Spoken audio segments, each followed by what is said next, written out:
श्री स्वामी समर्थ. तुम्हा सर्वांचं माझ्या यूट्यूब चॅनलवरती अगदी मनापासून स्वागत करते. तुमच्या मनातल्या सर्व इच्छा मनोकामना स्वामी महाराज नक्की पूर्ण करो हीच स्वामींच्या चरणी प्रार्थना करते आणि आजच्या व्हिडिओला सुरुवात करते. तर आजचा व्हिडिओ खरंच खूप महत्त्वाचा आहे. व्हिडिओ कुठेही स्किप न करता शेवटपर्यंत व्हिडिओ नक्की बघा. जर तुम्हाला व्हिडिओ आवडला तर व्हिडिओला लाईक, शेअर आणि सबस्क्राईब करायला मात्र विसरू नका. तर आपल्या आवडतीचा दिवस लवकर येत आहे, ती म्हणजे दत्त जयंती. 14 फेब्रुवारीला आपण दत्त जयंती साजरी करणार आहोत. तर बऱ्याच महिलांनी गुरुचरित्र या पवित्र ग्रंथाच्या पारायणाला सुरुवात केली आहे.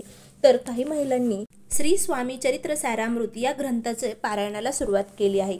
आता बघा, बऱ्याच महिलांना काही अडचणी असतात. म्हणजेच कोणी ऑफिसला वगैरे जात असेल तर त्यांना म्हणजे गुरुचरित्र या ग्रंथाचं पारायण करायला जमत नाही. काहींना स्वामी चरित्र सारामृत या ग्रंथाचं पारायण करायला जमत नाही.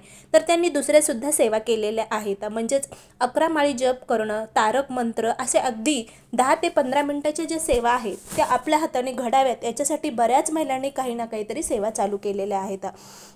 तर आपल्याला आणखीन एक सेवा आहे, जेणेकरून खरंच तुम्हाला गुरुचरित्र या पवित्र ग्रंथाचं पारायण करायला जमत नसेल तर तुम्ही गुरुचरित्र या पवित्र ग्रंथामधील हा एक अध्याय आहे जो की महामेरू म्हणून मानला जातो. जर तुम्ही या ग्रंथाचे पठण केले, म्हणजेच या अध्यायाचे पठण केले, तर तुमच्या सर्व घरातले दोष आहेत, म्हणजेच आपल्याला पितृदोष असतो, घरातले काही आणखीन दोष असतात, वास्तुदोष असतो, घरामध्ये सतत कटकट, भांडण, वाद विवाद होतात, आपल्याला सतत अपयश येत असतं. तर याच्यापासून सर्व मुक्तता मिळण्यासाठी आपल्या गुरुचरित्र या पवित्र ग्रंथातील हा एक अध्याय आहे जो की नित्य नियमाने तुम्हाला दत्त जयंतीपर्यंत वाचायचा आहे किंवा पठण करायचं आहे.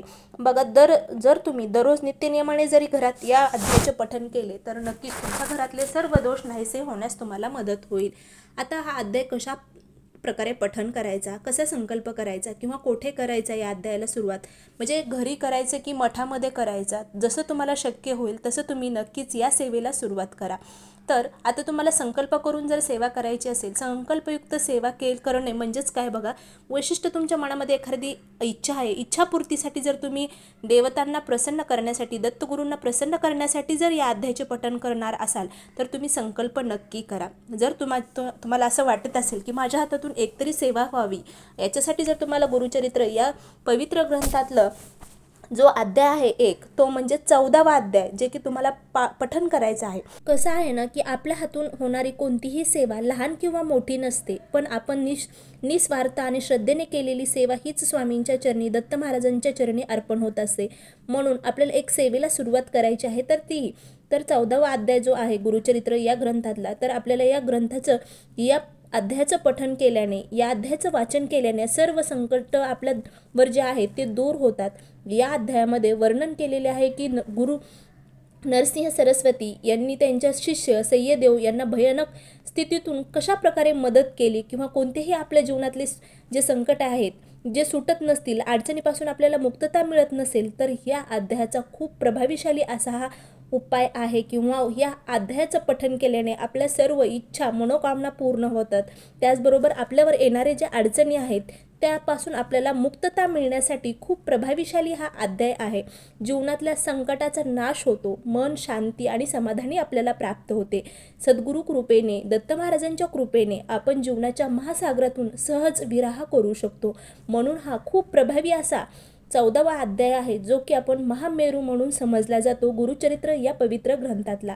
आता थोडक्यात बघा, जर तुम्हाला तुमची खरंच इच्छा आहे की तुम्हाला नोकरी लागावी किंवा तुम्हाला सतत एखादा अपयश येत असेल तर ते अपयशापासून सुटका होण्यासाठी तुम्ही संकल्पयुक्त सेवा करा. जर तुम्हाला संकल्पयुक्त सेवा नसेल करायची, तुमच्या हातून काहीतरी सेवा घडावी, याच्यासाठी जर तुम्हाला 14वा अध्याय जो आहे तो पठण करायचा असेल तर तुम्ही मठामध्ये किंवा घरी सुद्धा करू शकतात. जर तुम्ही स्वामींच्या मठामध्ये किंवा दत्त महाराजांच्या मंदिरामध्ये जाऊन जर 14व्या अध्यायाचं पठण केलं तर त्याची फलश्रुती तुम्हाला जास्त प्रमाणात मिळते, म्हणजे त्याचं फळ आपल्याला तिप्पट मिळत असते.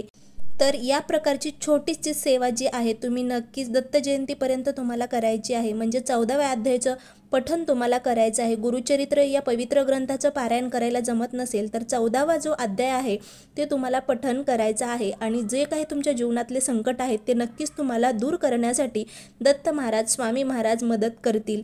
तर या प्रकारे आजचा व्हिडिओ होता. खरंच तुम्हाला व्हिडिओ आवडला असेल तर कमेंटमध्ये नक्की लिहा श्री स्वामी समर्थ, जय जय स्वामी समर्थ. अवधूत चिंतन श्री गुरुदेव दत्त.